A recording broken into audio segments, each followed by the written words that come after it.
ರೀತಿ ಪ್ರದೀಪ್ ಈಶ್ವರ್ ಅವರು ಬೇರೆ ಕುಟುಂಬಗಳ ಬಗ್ಗೆ ಯೋಚನೆ ಮಾಡ್ಬೇಕ್ರಿ. ಪ್ರದೀಪ್ ಈಶ್ವರ್ ಅವ್ರ ಮೇಲೆ ಕಂಪ್ಲೇಂಟ್ ಕೊಟ್ವಿ, ಅರೆಸ್ಟ್ ಆಗ್ಬೇಕು. ಕೆಂಪೇಗೌಡ ಜಯಂತಿ ಕಾರ್ಯಕ್ರಮದ ವೇಳೆ ಶಾಸಕ ಪ್ರದೀಪ್ ಈಶ್ವರ್ ಅವರ ಕಾರಿನತ್ತ ಚಪ್ಪಲಿ ಎಸೆದ ಪ್ರಕರಣದಲ್ಲಿ ಈಗಾಗಲೇ ಹಲವು ಆರೋಪಿಗಳನ್ನು ಪೊಲೀಸರು ಬಂಧಿಸಿ ನ್ಯಾಯಾಂಗ ಬಂಧನಕ್ಕೆ ಒಪ್ಪಿಸಿದ್ದಾರೆ. ಆದರೆ ಗಲಾಟೆಯ ವೇಳೆ ಶಾಸಕ ಪ್ರದೀಪ್ ಈಶ್ವರ್ ಅವರೇ ಪ್ರಚೋದನಾಕಾರಿ ಹೇಳಿಕೆ ನೀಡಿ ಪರಿಸ್ಥಿತಿ ಉದ್ವಿಗ್ನಗೊಳಿಸಿದ್ದಾರೆ ಎಂದು ಆರೋಪಿಸಿ ಬಿಜೆಪಿ ಮುಖಂಡರು ಚಿಕ್ಕಬಳ್ಳಾಪುರ ನಗರ ಪೊಲೀಸ್ ಠಾಣೆಗೆ ದೂರು ನೀಡಿದ್ದಾರೆ. ಸಮಾಜ ಸೇವಕ ಹಾಗೂ ಬಿಜೆಪಿ ಮುಖಂಡ ಸಂದೀಪ್ ರೆಡ್ಡಿ ನೇತೃತ್ವದಲ್ಲಿ ಬಿಜೆಪಿ ಕಾರ್ಯಕರ್ತರು ಬೆಂಬಲಿಗರು ಠಾಣೆಗೆ ಆಗಮಿಸಿ ಶಾಸಕರ ವಿರುದ್ಧವೂ ಕಾನೂನು ಕ್ರಮ ಕೈಗೊಳ್ಳಬೇಕು ಎಂದು ಆಗ್ರಹಿಸಿದ್ದಾರೆ. ಇನ್ನು ದೂರು ಸ್ವೀಕರಿಸಿದ ಪೊಲೀಸರು ಪ್ರಕರಣದ ಬಗ್ಗೆ ಪರಿಶೀಲನೆ ನಡೆಸಿ ಕಾನೂನು ಕ್ರಮಕ್ಕೆ ಸುಮಾರು 14 ದಿನಗಳ ಕಾಲಾವಕಾಶ ಬೇಕೆಂದು ತಿಳಿಸಿದಾಗ ಬಿಜೆಪಿ ಮುಖಂಡರು ಆಕ್ರೋಶ ವ್ಯಕ್ತಪಡಿಸಿದರು. ಸಾಮಾನ್ಯ ಜನರ ವಿರುದ್ಧ ಒಂದೇ ದಿನದಲ್ಲಿ ಎಫ್ಐಆರ್ ದಾಖಲಿಸಿ ಬಂಧಿಸುವ ಪೊಲೀಸರು ಶಾಸಕರ ವಿರುದ್ಧ ಕ್ರಮ ಕೈಗೊಳ್ಳಲು ಮಾತ್ರ 14 ದಿನ ಯಾಕೆ ಬೇಕು? ಕಾನೂನಿನ ಮುಂದೆ ಎಲ್ಲರೂ ಸಮಾನರಾಗಬೇಕು ಎಂದು ಪ್ರಶ್ನಿಸಿದರು.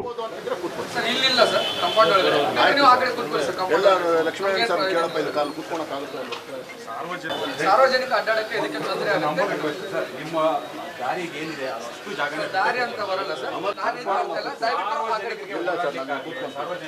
ದಯವಿಟ್ಟು ಆ ಕಡೆ ಕೂತ್ಕೊಳ್ಳಿ.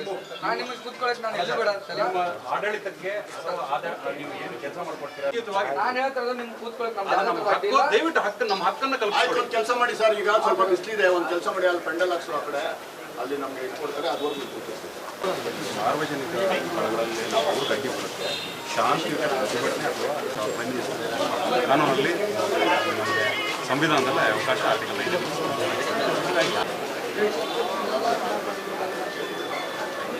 ಮಾಡ್ಕೊಂಡು ಹಾಕೊಳ್ಳಿ ಸರ್. ನಮ್ದೇನು ಅಲ್ಲಿವರೆಗೂ ನಮ್ದು ಏನೋ ಅಭ್ಯಂತರ ಇಲ್ಲ.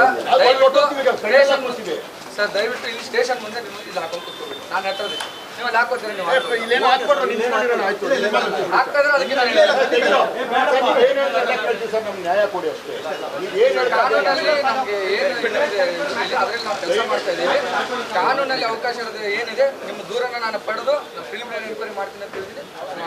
ಹಿಂಗೆ ಮಾಡಿ ಅಂತ ಕೇಳ್ತಾ ಇದ್ದೀವಿ. ಕಾನೂನಲ್ಲಿ ಏನು ಅವಕಾಶ ಇದೆ ರೈತರ ಮಕ್ಕಳಿಗೂ ಸಣ್ಣ ಸಣ್ಣ ಯುವಕರಿಗೂ ಕೂಲಿ ಮಾಡೋರ್ಗೂ ಪ್ರಿಲಿಮಿನರಿ ಮಾಡಿ 14 ದಿವಸ ನೋಡ್ಕೊಂಡು ಮಾಡಿ ಎಫ್ಐಆರ್ ಅಂತ ಕೇಳ್ತಾ ಇದ್ದೀವಿ. ಬೇರೆ ಇನ್ನೇನು ಕೇಳ್ತಾ ಇಲ್ಲ. ಸರಿ ಏನು ಇಲ್ಲಿ ಮಾತ್ರ ನಾವ್ ಯಾರು ಕೂತ್ಕೊಂಡ್ಬಿಡ್ರಪ್ಪ, ನಾವು ಕೂತ್ಕೊಳ್ಳೋಕ್ಕೂ ಜಾಗ ಇಲ್ಲ. ನಾವು ಆ ಕಡೆ ಹಾಕೊಳ್ಳೋಣ ಬಿಡ್ಬಿಡ್ರಿ. ಈಗ ಅಮಾಯಕರನ್ನ ಅವ್ರನ್ನ ಇವ್ರನ್ನ ಯಾರ್ಯಾರನ್ನು ಅಮಾಯಕರು ಅವ್ರು ಹೇಳೋದು ಏನೋ ತಪ್ಪು ಮಾಡಿಬಿಟ್ಟಿದ್ದಾರೆ, ನಮ್ಮ ಕರ್ತವ್ಯಕ್ಕೆ ಅಡ್ಡಿಪಡಿಸಿದ್ದಾರೆ ಅಂತೇಳಿ 4 ಜನರ ಹೆಸರು ಮಾತ್ರ ಬರೆದು ಅದು ಬಿಟ್ಟು ಎಫ್ಐಆರ್ಲಿ 100ರಿಂದ 150 ಜನ ಈ ಥರ ತಪ್ಪು ಮಾಡಿದ್ದಾರೆ, ಅವ್ರ ಮೇಲೆಲ್ಲ ಎಫ್ಐಆರ್ ಅಂತ ಮಾಡಿದ್ದಾರೆ. ನಾವೇನು ಹೇಳ್ತಾ ಇದ್ದೀವಿ, ಆ 100-150 ಜನ ಯಾರಂತ ಗೊತ್ತಿಲ್ದಿರ ಇಡೀ ಚಿಕ್ಕಬಳ್ಳಾಪುರದಲ್ಲಿ ಎಲ್ಲ ಹಳ್ಳಿಗಳಲ್ಲಿ ಎಲ್ಲ ನಗರ ಪ್ರದೇಶದಲ್ಲಿ ಯಾರು ಪಾಪ ಅದರಲ್ಲಿ ಭಾಗವಹಿಸ್ತಾ ಇರೋವಂಥವ್ರು ಎಲ್ಲರನ್ನೂ ಅವರ ರಾಜಕೀಯ ಕಾರಣಗಳಿಗೆ ಟಾರ್ಗೆಟ್ ಮಾಡಿ ಪ್ರದೀಪ್ ಈಶ್ವರ್ ಅವ್ರ ಮುಖಾಂತರ ಇವ್ರಿಗೆ ಹೆಸರುಗಳು ಕೊಡ್ತಿದ್ದಾರೆ. ಅವ್ರನ್ನ ಅಟ್ಟಾಡಿಸ್ಕೊಂಡು ಕರ್ಕೊಂಡ್ಬಂದು ಇಲ್ಲಿ ಕೂರಿಸುವಂಥ ಕೆಲಸ ಮಾಡ್ತಿದ್ದಾರೆ. ನಿನ್ನೆ ಕೂಡ ನಮಗೆ ಬಂದಿರೋ ಮೂಲಗಳ ಪ್ರಕಾರ 4 ಜನನೋ 5 ಜನನೋ ಮತ್ತೆ ನಿನ್ನೆ ರಾತ್ರಿ ಕರ್ಕೊಂಡ್ಬಂದು ಕೂರಿಸ್ಕೊಂಡವ್ರೆ. ಅದು ನನಗೆ ಅಧಿಕೃತವಾಗಿ ಗೊತ್ತಿಲ್ಲದಿರೋ ಜನ ಮಾತಾಡ್ತಿದ್ದಾರೆ. ಆದರೆ ಇದೆಲ್ಲದರಿಂದ ಭಯಭೀತರಾಗಿ ಜನ ಇವತ್ತೇನು ಮಾಡಿದ್ದಾರೆ, ಯುವಕರು ಅವರು ಇವರು ಮನೆ ಬಿಟ್ಬಿಟ್ಟು ಹೊಟ್ಟೋಗಿದ್ದಾರೆ. ಫೋನ್ಗಳು ಕೆಲವರು ತೊಗೊಂಡೋಗಿದ್ದಾರೆ, ಕೆಲವರು ಫೋನ್ಗಳು ತೊಗೊಂಡೋಗಿಲ್ಲ. ಆದರೆ ಮನೆಯಲ್ಲಿರೋ ಹೆಣ್ಮಕ್ಳು, ವೃದ್ಧರು, ತಂದೆ ತಾಯಿಗಳು ಎಲ್ಲರೂ ಭಯ ಬಿದ್ದಿದ್ದಾರೆ. ಏನು ಮಾಡಿದ್ರು ನನ್ನ ಮಕ್ಕಳು ಅಂತ ಅವ್ರಿಗೆ ಗೊತ್ತಿಲ್ಲ.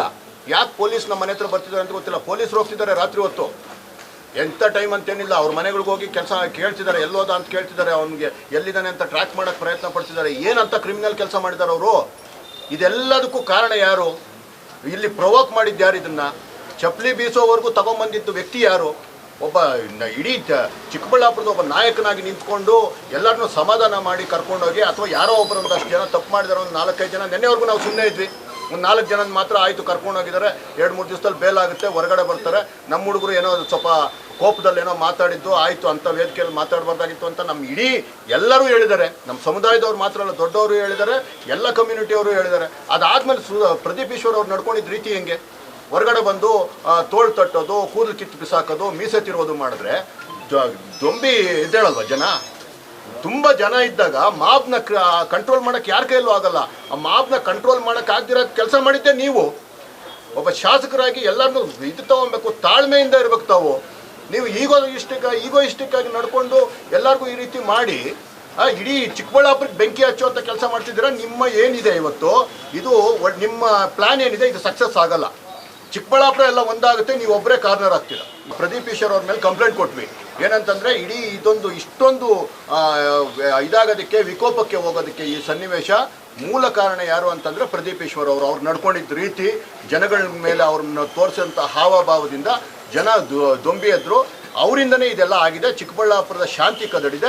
ಆ ಮನುಷ್ಯನನ್ನ ಇಮಿಡಿಯೇಟ್ FIR ಮಾಡಿ ಇಮಿಡಿಯೇಟ್ ಕರ್ಕೊಂಬಂದು ಅರೆಸ್ಟ್ ಮಾಡಬೇಕು ಅನ್ನೋದು ನಮ್ಮ ಇದು. ಯಾಕಂತಂದರೆ ಬೇರೆಯವ್ರನ್ನೆಲ್ಲ ಯಾವ ರೀತಿ ಅರೆಸ್ಟ್ ಮಾಡ್ತಿದ್ದಾರೋ ಅವ್ರನ್ನೂ ಅರೆಸ್ಟ್ ಮಾಡಲಿ ಅಂತಂದರೆ, ಈಗ ತಗೊಂಡ್ರು ಕಂಪ್ಲೇಂಟ್ ಮಾತ್ರ ತೊಗೊತಾರಂತೆ. ಅವ್ರು ತನಿಖೆ ಮಾಡೋಕ್ಕೆ 14 ದಿವಸ ಟೈಮ್ ಇದೆಯಂತೆ. ನಮ್ಮ ಹುಡುಗರು ಯಾರೋ ರೈತರ ಮಕ್ಕಳು, ಕೂಲಿ ಮಾಡೋವಂಥವ್ರು, ಅಲ್ಲಿ ಬಂದಿದ್ದಂಥವ್ರು ಯಾರೋ ಸಾಫ್ಟ್ವೇರ್ ಇಂಜಿನಿಯರ್ಗಳು, ಎಲ್ಲರಿಗೂ 14 ದಿವಸ ಟೈಮ್ ಏನಿಲ್ಲ. ಇಮಿಡಿಯೇಟ್ ಅವ್ರ ಮೇಲೆ FIR ಆಗ್ತದೆ. ಯಾರು ಸಿಕ್ಕಿದ್ರೆ ಅವ್ರನ್ನೆಲ್ಲ ರಾತ್ರಿ ಆಗಲು ನೋಡಿದ್ರೆ ಕರ್ಕೊಂಬಂದು ಇಲ್ಲಿ ಅರೆಸ್ಟ್ ಮಾಡಿಸುವಂಥ ಕೆಲಸ ಮಾಡ್ತಿದ್ದಾರೆ. ಅವ್ರಿಗೊಂದು ನ್ಯಾಯ, ನಮ್ಮ ಮಕ್ಳಿಗೊಂದು ನ್ಯಾಯನ, ನಮ್ಮ ಯುವಕರಿಗೆ ಇವ್ರಿಗೊಂದು ನ್ಯಾಯನ? ಇದು ತಪ್ಪಿದು.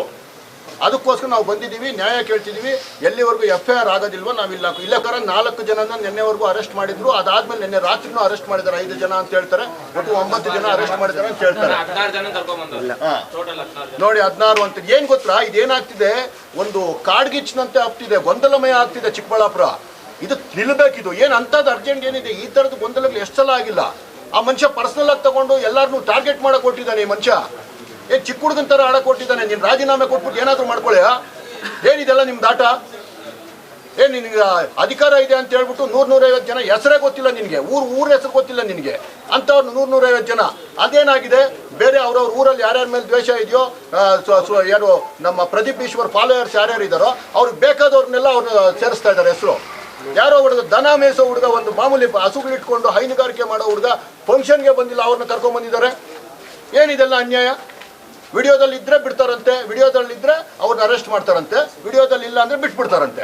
ವಿಡಿಯೋ ಇದೆಯಲ್ಲಪ್ಪ, ಇಡೀ ಕರ್ನಾಟಕ ಓಡ್ತಾ ಇದೆ, ಇಡೀ ಇಂಡಿಯಾ ಓಡ್ತಾ ಇದೆ ಪ್ರದೀಪ್ ಈಶ್ವರ್ದು. ಕರ್ಕೊಂಬಂದು ಕೂಡಿಸಿ ಅವ್ರನ್ನ. ಅವ್ರಿಗೂ ಒಂದೇ ನ್ಯಾಯ, ಜನಗಳಿಗೂ ಒಂದೇ ನ್ಯಾಯ ಅಂತ ಮಾಡ್ಬೇಕು ನೀವು ಇವಾಗ. ಇಲ್ಲಾಂದರೆ ಯಾವಾಗ ಇದು ಚಿಕ್ಕಬಳ್ಳಾಪುರದಲ್ಲಿ ನ್ಯಾಯ ಇದೆ ಅಂತ ಯಾರು ಗೊತ್ತಾಗುತ್ತೆ? ನೋಡಿ, ನಮಗೆ ಪೊಲೀಸರ ಮೇಲೆ ಯಾವುದೇ ಕಾರಣಕ್ಕೂ ನಮಗೆ ಬೇಜಾರಿಲ್ಲ. ಆದರೆ ಅವರ ಅಸಹಾಯಕತೆ ಬಗ್ಗೆ ನಮಗೆ ಬೇಜಾರಿದೆ, ನಮ್ಮ ವ್ಯವಸ್ಥೆ ಬಗ್ಗೆ ನಮ್ಗೆ ಬೇಜಾರಿದೆ. ಏನು ಇವತ್ತು ಪ್ರೆಷರ್ ಆಗ್ತಾ ಇದ್ದಾರೆ ಅವ್ರ ಮೇಲೆ, ಇದೇ ಥರ ಮಾಡ್ಬೇಕು, ಇದೇ ಥರ ಮಾಡ್ಬೇಕು. ಏನು ದೊಡ್ಡ ಇವರು ಪ್ರದೀಪ್ ಈಶ್ವರ್ ಅವರು ಶಾಸಕರಷ್ಟೇ ತಾನೇ? ಎಷ್ಟು ಜನ ಶಾಸಕರು ನೋಡಿಲ್ಲ ನಮ್ಮ ಚಿಕ್ಕಬಳ್ಳಾಪುರ? ಎಷ್ಟು ಮಂತ್ರಿಗಳು ನೋಡಿಲ್ವಾ? ಎಂತೆಂಥ ಕೆಲಸ ಮಾಡಿಲ್ವಾ? ಏನಿದು ಒಬ್ಬ ಶಾಸಕನ ಒಪ್ಸೋದಕ್ಕೋಸ್ಕರ ಈ ರೀತಿ ಕೆಲಸ ಮಾಡೋದು? ಅರೆಸ್ಟ್ ಮಾಡ್ರಿ ಅವ್ರನ್ನ. ಇನ್ನು ಶಾಸಕರ ವಿರುದ್ಧ ಪ್ರಕರಣ ದಾಖಲಿಸದಿದ್ದರೆ ಮುಂದಿನ ದಿನಗಳಲ್ಲಿ ಉಗ್ರ ಹೋರಾಟ ನಡೆಸುವುದಾಗಿ ಎಚ್ಚರಿಕೆ ನೀಡಿದರು. ನಗರ ಪೊಲೀಸ್ ಠಾಣೆ ಎದುರು ಕೆಲ ಕಾಲ ಹೈಡ್ರಾಮಾ ನಡೆದಿದ್ದು, ಪೊಲೀಸರು ಪರಿಸ್ಥಿತಿಯನ್ನು ನಿಯಂತ್ರಿಸಿದರು. ದೂರು ಪರಿಶೀಲಿಸಿ ಕಾನೂನು ಪ್ರಕಾರ ಕ್ರಮ ಕೈಗೊಳ್ಳುವುದಾಗಿ ಅಧಿಕಾರಿಗಳು ಭರವಸೆ ನೀಡಿದರು. ಕೆಂಪೇಗೌಡ ಜಯಂತಿ ಗಲಾಟೆ ಪ್ರಕರಣದಲ್ಲಿ ಈಗಾಗಲೇ ಹಲವರ ವಿರುದ್ಧ ಪ್ರಕರಣ ದಾಖಲಾಗಿರುವ ಬೆನ್ನಲ್ಲೇ ಇದೀಗ ಶಾಸಕ ಪ್ರದೀಪ್ ಈಶ್ವರ್ ವಿರುದ್ಧವೂ ಕ್ರಮಕ್ಕೆ ಆಗ್ರಹ ಕೇಳಿ ಬಂದಿರುವುದು ರಾಜಕೀಯ ವಲಯದಲ್ಲಿ ಮತ್ತಷ್ಟು ಚರ್ಚೆಗೆ ಕಾರಣವಾಗಿದೆ. ಒಟ್ಟಾರೆ ಕೆಂಪೇಗೌಡ ಜಯಂತಿ ವೇಳೆ ನಡೆದ ಗಲಾಟೆ ಈಗ ರಾಜಕೀಯ ಸ್ವರೂಪ ಪಡೆದುಕೊಂಡಿದ್ದು, ಬಂಧನಗಳು, ದೂರು ಪ್ರತಿದೂರುಗಳ ನಡುವೆ ಪ್ರಕರಣ ಮತ್ತಷ್ಟು ತೀವ್ರತೆ ಪಡೆದುಕೊಂಡಿದೆ. ಶಾಸಕ ಪ್ರದೀಪ್ ಈಶ್ವರ್ ವಿರುದ್ಧ ಪೊಲೀಸರು ಯಾವ ಕ್ರಮ ಕೈಗೊಳ್ಳುತ್ತಾರೆ ಎಂಬುದು ಇದೀಗ ಕುತೂಹಲಕ್ಕೆ ಕಾರಣವಾಗಿದೆ. ಕ್ಯಾಮೆರಾ ಪರ್ಸನ್ ಪ್ರವೀಣ್ ಜೊತೆ ಕಳವರ ಅರುಣ್, MMT ನ್ಯೂಸ್, ಚಿಕ್ಕಬಳ್ಳಾಪುರ.